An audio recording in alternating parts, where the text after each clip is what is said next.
The seating chart told me everything before anyone found the courage to say it out loud. I just didn't understand what I was looking at yet. That morning, I had stood at my kitchen counter until nearly 10, turning the card over in my hands as though it could tell me whether I had chosen the right words. I had written it 3 times, not too much. Not too little. Nothing that asked for anything in return. Congratulations on your new beginning. May your home always be filled with love, patience, and laughter. With all my love, Mom. Inside the envelope was a check I had prepared 2 weeks earlier. It was more money than I could comfortably spare, but this was my only son's wedding. I had spent years imagining this day. I had worked through difficult seasons to keep us standing. First, when my husband, Thomas, became too sick to continue working at the manufacturing plant. Then, after we buried him, when I raised our son, Caleb, alone, somewhere along the way, I had made myself one promise. I would never make Caleb feel that he owed me for everything I had sacrificed. I didn't want repayment. I wanted to see him happy. That was all. I arrived at Magnolia Ridge, an elegant reception hall outside Raleigh, just as the string quartet gave way to livelier music. The ceremony was over. The real celebration had begun. I straightened my sage green dress and stepped through the doors. Warm candlelight filled the room. Crystal glasses glittered beneath chandeliers. White linens covered every table. An enormous floral arrangement stood between silver candle holders. For one brief moment, I smiled. My boy was married. I had finally seen it happen. Then I walked toward the entrance table. A gold-framed seating chart stood on an easel. I searched for my name once, twice, then a third time, slower so it wasn't there. I thought perhaps I had overlooked it. A young hostess approached me with a clipboard. "Good evening, are you with the catering team?" She stopped when she noticed my expression. "Oh, you're Caleb's mother." Her voice suddenly became quieter. "There's a chair we can bring out for you near the service entrance." I stared at her. "A chair?" She gave an embarrassed smile. "I'm sorry, that's what I was told." Before I could answer, I saw him. Caleb stood across the room in his dark suit, laughing with his new in-laws. His jacket pulled slightly across one shoulder. I noticed that immediately. Mothers notice things like that. The woman beside him, his new wife, Brianna, whispered something into his ear. Then she looked directly at me. Caleb followed her gaze. His smile disappeared. He walked toward me. "Mom," his voice was low, urgent. "You weren't supposed to come." I stared at him. "What?" He glanced around the room, apparently more concerned about who was watching than about what he had just said. Then he repeated it. "You don't belong here." The words landed harder than I expected. Behind me, someone gave a short laugh. My fingers tightened around my purse. Inside was the envelope, the check, the card, everything I had brought because I believed I still had a place in my son's life. Caleb turned away. "I'll deal with this later." Then he walked back toward the people celebrating his marriage. I followed the hostess toward the side of the room. The chair she gave me was positioned beside the kitchen door. It was cold beneath my dress. I sat down and folded my hands in my lap. I told myself not to cry. Not here, not in front of strangers. I had never expected a speech. I hadn't expected to be introduced. I didn't even need a photograph. I only wanted a seat. Something that quietly told everyone in that beautiful room, this woman belongs to him. Instead, people walked past me without knowing who I was. 2 guests handed me empty wine glasses and asked me where they could find the bar. One woman asked whether I knew where the restrooms were. Nobody asked my name. I eventually stood and walked toward the cake table. That was when I heard Brianna's voice. "She just wants attention." Another woman laughed. "She looks like she dressed for a funeral." Then came Caleb's voice. "She didn't pay for anything tonight. Not the flowers, not the venue. Nothing. She's always been like this. Somehow everything has to become about her." I froze. My hand pressed against my purse. The envelope was still inside. The check suddenly felt heavier than a brick. A wedding coordinator approached me.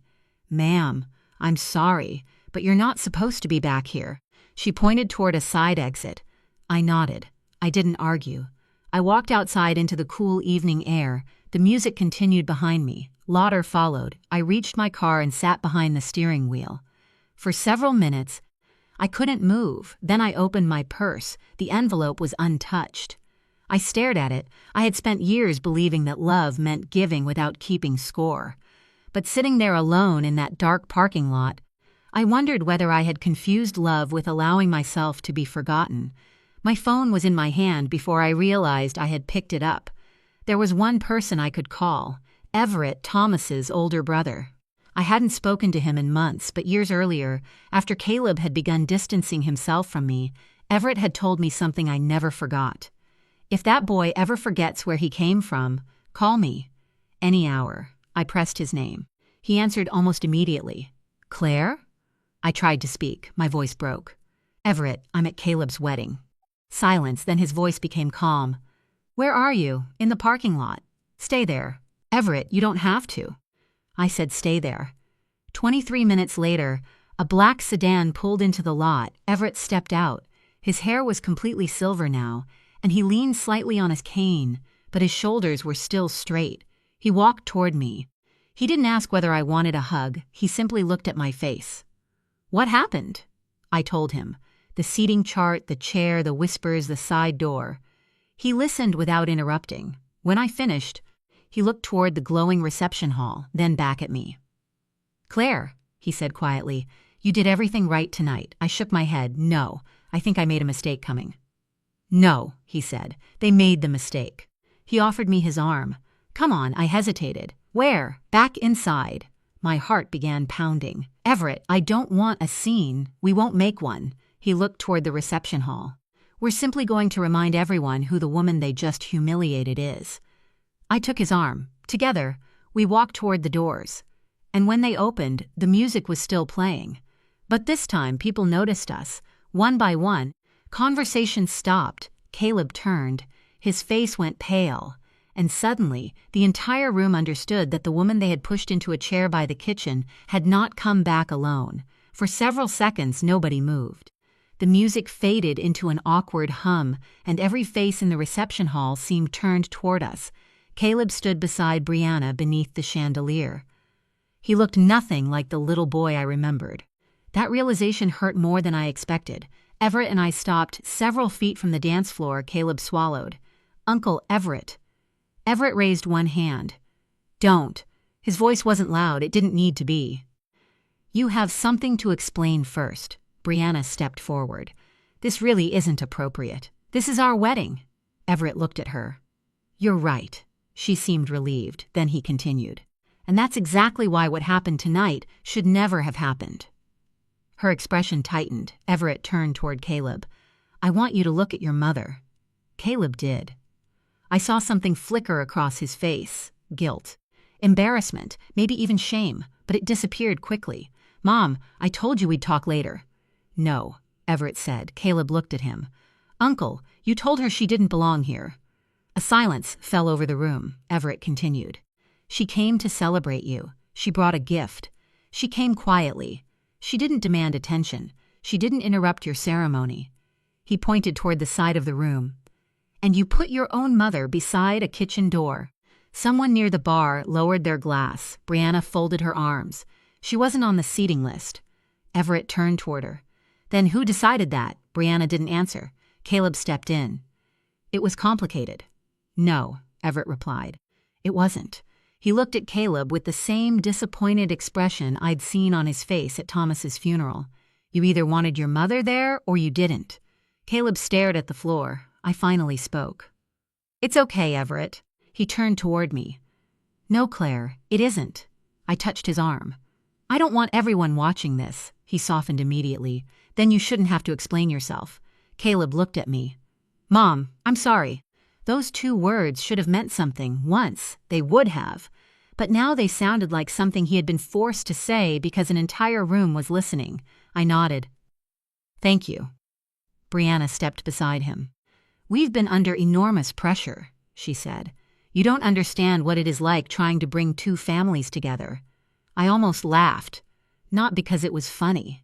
Because she was talking about bringing families together while I was standing beside a kitchen door. Because my name had been removed from the seating chart. Everett answered for me. Then you should have made room for the mother who raised the groom. Brianna's cheeks flushed. Her father, Richard, finally stepped forward. Perhaps everyone should calm down. Everett looked at him. I agree. Then he pointed toward me, starting with giving this woman the respect she deserved 3 hours ago. Nobody spoke. I felt suddenly exhausted. Not angry, not even embarrassed anymore. Just tired. I reached into my purse and pulled out the envelope. Caleb's eyes followed it. "This is for you," I said. He stared at it.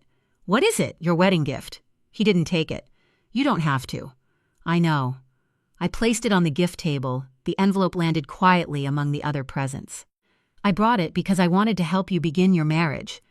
Caleb looked down. "I appreciate it." I nodded. "Good." Then I stepped backward. For the first time that evening, I felt free to leave. But before I could turn, an older woman approached me. "Claire?" I recognized her after a moment, Mrs. Dalton, Caleb's 4th-grade teacher. She had once told me that my son was one of the most thoughtful children in her classroom. She took my hand. I didn't know what was happening. I smiled sadly. Neither did I. Her eyes filled with tears. "I'm sorry. Thank you." Another guest approached, then another. People who had known me years ago. A neighbor who remembered Caleb riding his bicycle down our driveway. A former coworker of Thomas's who remembered how many nights I had driven my husband to the hospital. They didn't know the whole story, but they knew enough. And suddenly I realized something. I had spent years worrying about what Caleb thought of me. Yet the people who truly knew me had never needed an explanation. I walked toward the exit. Everett followed. Just before we reached the door, I heard Caleb behind me. "Mom." I stopped. I turned around. He stood alone now. Brianna was several feet away. His expression had changed. For a moment, I saw the little boy again. The boy who used to crawl into my bed during thunderstorms. The boy who once whispered that I was the strongest person he knew. "I'm sorry," he said again. This time, his voice sounded different. I nodded. "I hope you have a beautiful life, Caleb." Then I left. Outside, the night air felt cleaner. Everett opened the passenger door of his sedan. Before getting in, I looked back at the glowing building. The place where my son had married the woman he loved. The place where I had been treated like an unwanted guest. I expected to feel shattered. Instead, I felt strangely calm. Everett started the engine. "You okay?" I looked through the windshield. "No," he nodded. "That makes sense." I took a deep breath. "But I think I'll be okay." He smiled. "That sounds more like you." We drove away without another word. Behind us, the wedding continued. But something had changed. Not in the building, in me. For years, I had believed being a good mother meant keeping the door open no matter how many times someone walked away. That night, I finally understood something different. A door could remain unlocked without me standing beside it forever. And for the first time in my life, I was ready to stop waiting. The next morning, I woke before sunrise. For a few seconds, I forgot everything. Then I saw the sage green dress hanging over the back of the chair. The memory returned, the wedding, the seating chart, Caleb's words. "You don't belong here." I sat on the edge of my bed and stared at the floor. There are some wounds that arrive loudly. Others settle quietly inside you and become part of the furniture. This one was quiet. I went downstairs and made coffee. My hands were steady. That surprised me.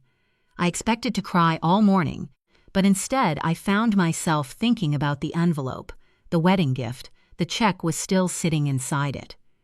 I had written it 2 weeks earlier, when I was still proud of what I was giving my son. Now I wasn't sure whether I wanted him to have it. I opened the drawer where I kept my bank records and looked at the amount. It represented months of careful saving. Money I had put aside by skipping little comforts, repairing old appliances instead of replacing them, and keeping my grocery budget painfully tight. I had wanted Caleb and Brianna to use it toward a home, a fresh beginning. But what bothered me wasn't the money. It was the meaning behind it. I had given because I loved him. He had accepted my love while rejecting my presence. I closed the drawer. Then my phone buzzed, a message from Caleb. "Mom, I'm sorry about last night. Things got out of control. We should talk when everything settles down." I read it twice. There was no mention of the seating chart. No mention of the folding chair.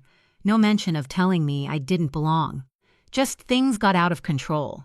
as though the evening had somehow happened by itself. I placed the phone face down. An hour later, another message arrived. This one was from Brianna. I'm sorry you felt uncomfortable. The seating arrangements were handled by the planner, and there was a misunderstanding. A misunderstanding. I almost smiled. A missing name could be a mistake. A folding chair could be an oversight. But 3 people whispering about me near the cake table wasn't a misunderstanding. Neither was Caleb telling me I didn't belong. I deleted the message. Then I called Everett. He answered on the second ring. How are you? I don't know.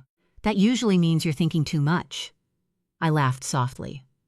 You always did know me. 30 years will do that. I told him about the messages. He listened, then he said, What do you want? The question caught me off guard. Nobody had asked me that in years. I don't know.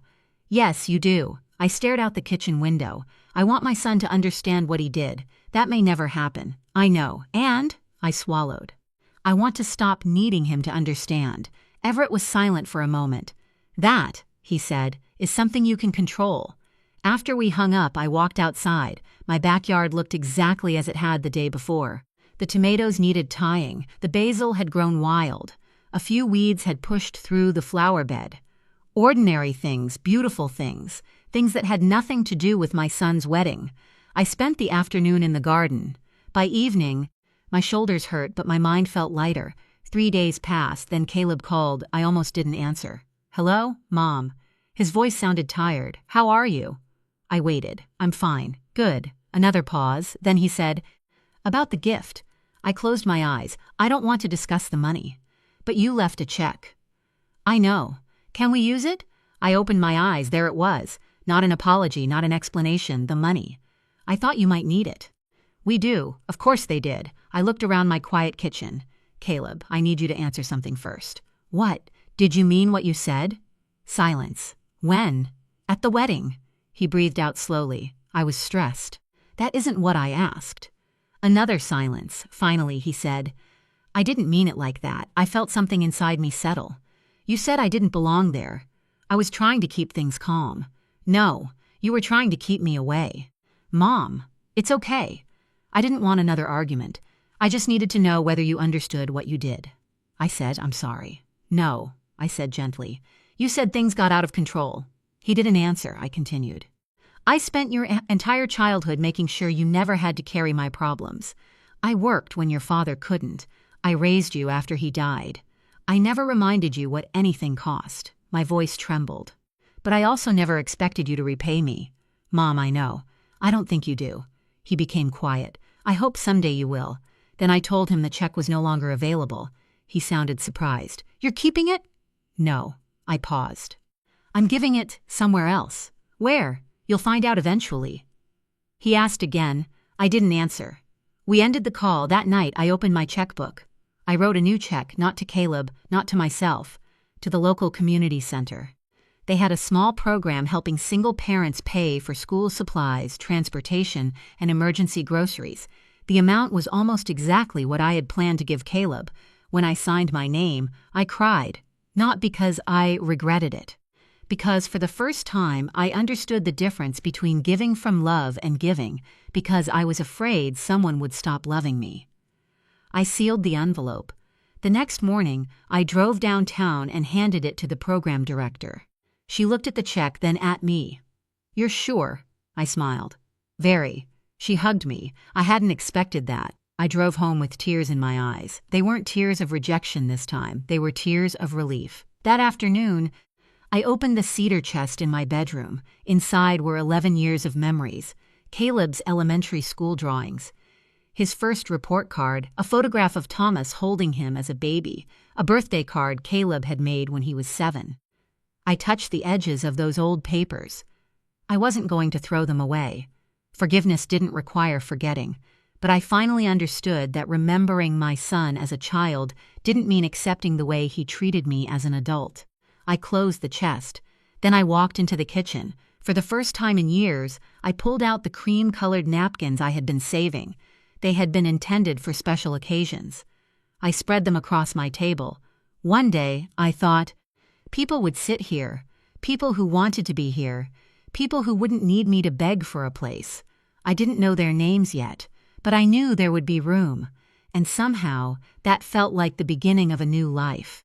The following Sunday, I woke with an idea. It wasn't a grand idea. There was no dramatic plan, no sudden transformation. I simply wanted people around my table. For years, I had treated my dining room as though it were waiting for an important occasion. The china stayed behind glass. The cream napkins remained folded in a cedar chest. The good dishes were used twice a year. I had spent so much time waiting for family that I had forgotten family could also be chosen. So I decided to stop waiting. My first invitation went to Josie, the young woman who lived 2 houses away. She was 21, attending community college and working evenings at a pharmacy. I'd seen her carrying grocery bags up the sidewalk more than once. "Are you eating tonight?" I asked her when I saw her outside. She laughed. "Probably cereal." "Come over Sunday," she hesitated. Really? That was how it started. Then I invited Marlene, an old friend I hadn't spoken to in years. After that came Marcus, a mail carrier who had recently moved into the neighborhood. Nobody knew one another. That was the point. On Sunday afternoon, I cooked too much food. Roasted chicken, green beans, cornbread, mashed potatoes, and a peach cobbler that nearly burned because I was busy setting the table. When the doorbell rang, I suddenly became nervous. I opened the door. Josie stood there holding a small grocery store bouquet. I didn't know what to bring. "You brought flowers," I said. "They were $5. They're beautiful." She smiled. Marlene arrived next. Then Marcus. Soon my quiet dining room was filled with unfamiliar voices. At first, everyone was careful. People are always careful around strangers. Then Josie spilled sweet tea across the table. Everyone froze. She looked horrified. "Oh my gosh, I'm so sorry," I laughed. "It's a table, sweetheart, not a museum."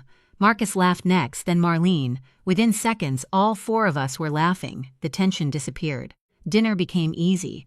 We talked about ordinary things. Work, weather, bad television, expensive groceries, the ridiculous price of eggs. Josie told us about her professors. Marcus told a story about a customer who had ordered the same package to the wrong address 3 times. Marlene talked about a patient who had fallen asleep during an appointment. Nobody asked about my son. Nobody knew about the wedding.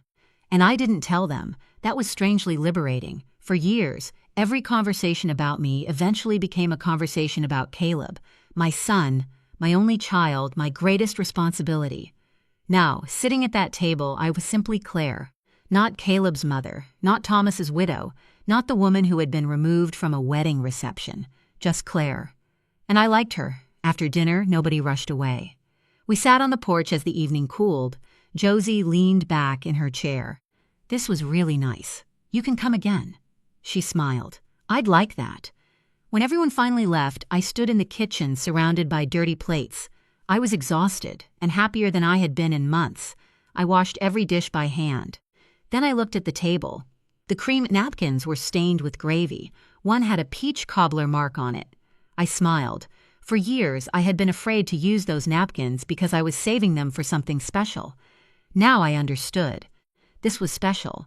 The next morning, Caleb called. I stared at his name for several seconds before answering. "Hello? Mom. Hi."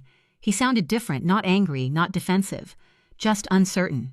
"I heard you had people over." I frowned. "How?" Someone posted a picture. "Of course. It's true. Who were they?" "Friends. Since when do you have these friends?" I smiled faintly. "Since I started talking to people." Silence. Then he said, "I'm glad you're doing okay." "Thank you." Another pause. "Mom." "Yes? I've been thinking about the wedding." My chest tightened. "So have I. I know what I did was wrong." I said nothing. "I shouldn't have told you that you didn't belong." "No," I said quietly. "You shouldn't have. I was embarrassed." "Of me?" "No." He paused. "Of myself." That answer surprised me. He continued. "I thought Brianna's family expected everything to look perfect. They have money, connections, all of that. I felt like I had to prove something. And humiliating your mother helped you prove it." "No." His voice cracked. It made me feel worse. I looked toward the window. For the first time, I heard something underneath his words. Not an excuse. Regret, but regret wasn't the same as change. "Caleb," I said, "I love you. I love you too. but loving you doesn't mean I have to accept being treated badly. I understand. I hope you do." We talked for another 20 minutes. He didn't ask about the money. That mattered. When the call ended, I sat quietly for a while. I wasn't suddenly healed. One conversation couldn't erase years. But something had shifted, not between us. Inside me, I no longer needed an apology to decide that I deserved respect. That afternoon, I received a letter from the community center. They thanked me for the donation. One line caught my attention. "Your contribution will help 12 local students begin the semester with supplies they otherwise could not afford." I read that sentence 3 times. 12 students, 12 families, 12 children who might feel a little less forgotten. I folded the letter carefully. Then I placed it beside Thomas's photograph. "I think you'd like this," I whispered. That evening, Everett called. "You sound different." "I am different." "Good different." I looked at the dining table. 4 mismatched chairs, 4 empty plates, 1 stained napkin. "Yes, then keep going." I smiled. I planned to. Over the next few weeks, Sunday dinners became a tradition. The table grew. Some weeks there were 6 people, sometimes 8. Someone always brought something: bread, dessert, flowers. Once, Marcus brought a terrible casserole that somehow became our favorite joke. The house changed too. It stopped feeling like a museum of the life I had lost. It became a home again. Then, one afternoon, an envelope arrived in the mail. The handwriting on the front was unmistakable: Caleb. I held it for several seconds before opening it. Inside was a letter, not a text, not a phone message, a real letter, and the first sentence made my hands tremble.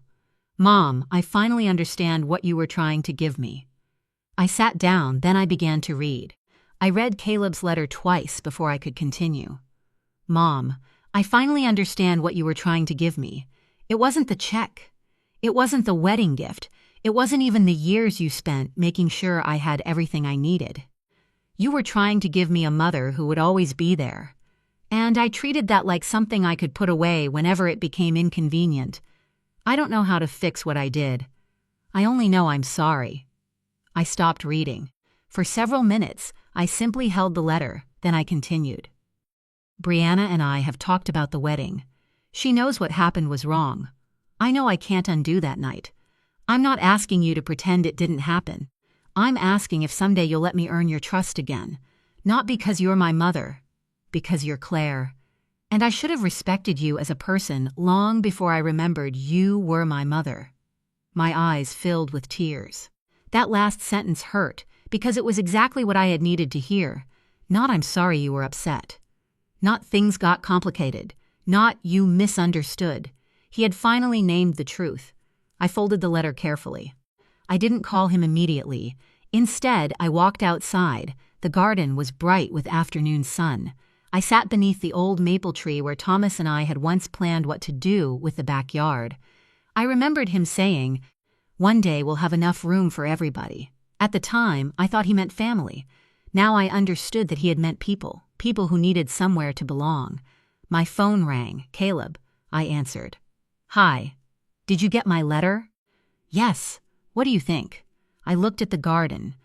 "I think you finally said what you should have said months ago." He was silent. "I don't expect you to forgive me immediately," he said. "I appreciate that. I miss you." That sentence almost broke me. I closed my eyes. "I miss you too. I'd like to see you. I thought about it. Not at your house. Okay, not at mine. Okay, there's a coffee shop downtown." "Tomorrow?" I smiled. "Tomorrow." The next afternoon, I arrived early. Caleb was already there. He stood when he saw me. For a moment, neither of us moved. He looked older, not physically. Something in his eyes had changed. He hugged me carefully, as though afraid I might disappear. I let him. When we sat down, he looked at his hands. "I don't know where to start. Start with the truth." He nodded. I was ashamed. Of me? No. He took a breath. Of myself. He told me how insecure he had felt around Brianna's family, how he had convinced himself that my presence would make him look less successful, how he had allowed other people's expectations to become more important than his mother's dignity. I thought if everything looked perfect, I'd finally feel like I belonged. I stared at him. "And did you?" He shook his head. "No." We sat quietly, then I reached across the table. Caleb, I can't promise that everything will go back to the way it was. I know. But I can promise that if you keep being honest, we can build something new. He looked at me. Something new? Yes. He smiled through wet eyes. I'd like that. After coffee, we walked outside. The afternoon traffic moved around us. Nothing dramatic happened, no cameras, no speeches, no perfect ending. Just a mother and her grown son walking down a sidewalk, trying to figure out how to become family again. Before we separated, Caleb asked, "Can I come to one of your Sunday dinners?"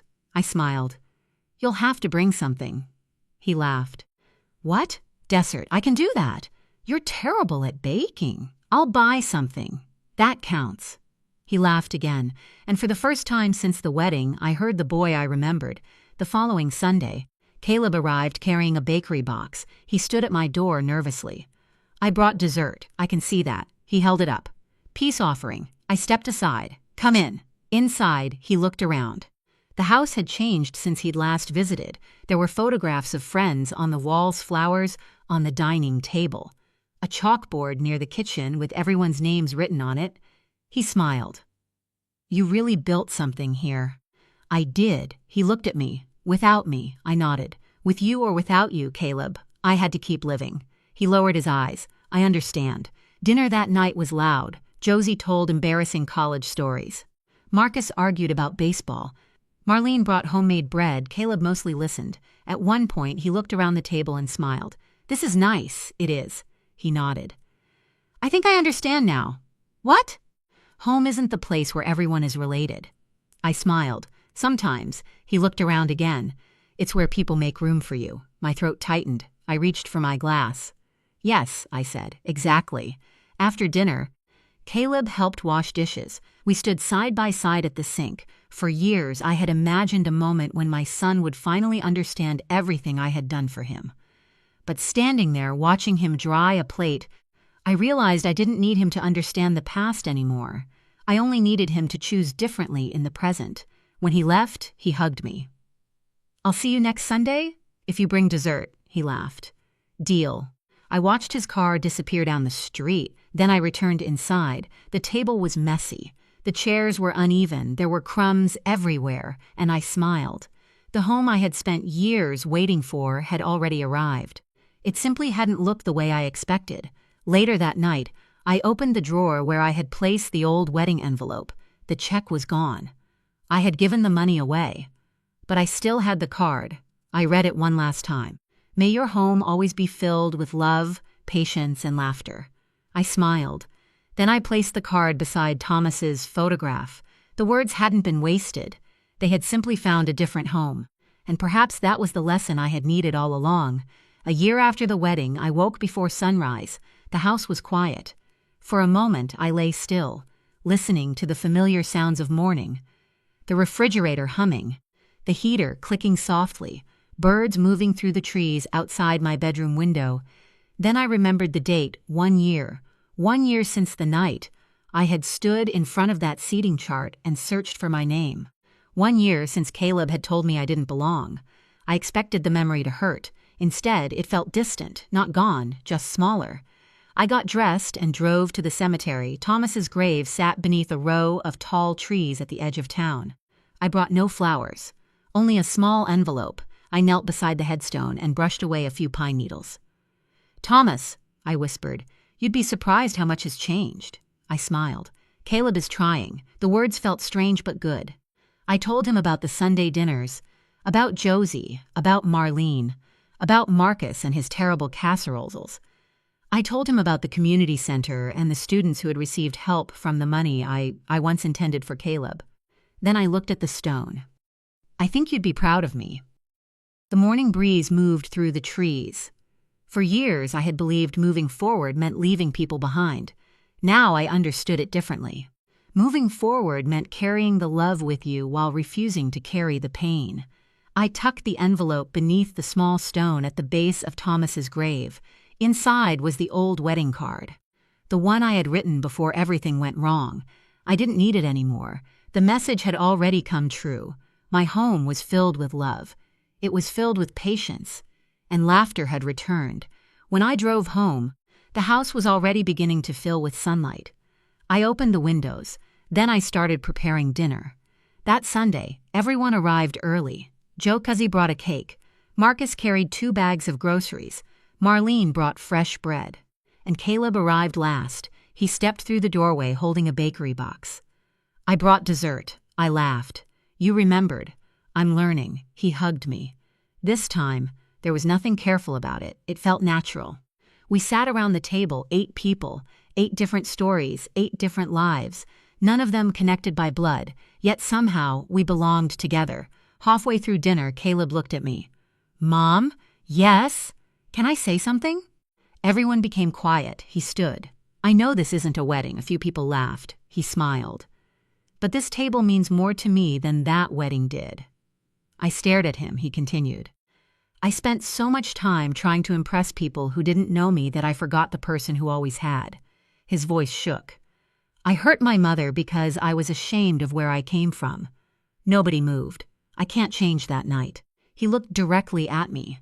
But I can spend the rest of my life making sure she knows she belongs. My eyes filled with tears. I stood. Sit down before you make everyone cry. Everyone laughed. Caleb wiped his eyes. Yes, ma'am. He sat. The dinner continued. Later, when everyone had gone, I stood alone in the kitchen. The dishes were piled beside the sink. The table was covered with crumbs. Someone had left a napkin on the floor. I smiled. A year earlier, I had believed an empty seat meant I had been rejected. Now I knew better. An empty seat can also be an invitation to choose where you want to sit, who you want beside you, what kind of life you want to build. I walked into the dining room and touched the back of the chair where I had sat that first Sunday. It wasn't expensive. It didn't match the others. The wood had a small crack near one leg, but it was mine. I had chosen it myself. Just like I had chosen the people around that table. My phone buzzed. A message from Caleb. Thank you for letting me come home. I smiled. Then I typed back. Thank you for learning what home means. I put the phone down. Outside. Laughter drifted from the neighboring yard. Inside, the house was quiet again, but it no longer felt empty. I thought about the woman who had walked into Magnolia Ridge 1 year earlier, holding a carefully written card and a wedding gift. She had believed her worth depended on having a place at her son's table. She was wrong. Her worth had never depended on a seating chart. It had never depended on a wedding invitation. It had never depended on whether Caleb remembered what she had sacrificed. She had spent years trying to earn a place in someone else's life. Now she understood something far more important. She could build her own table. She could open her own door. She could decide who deserved a chair.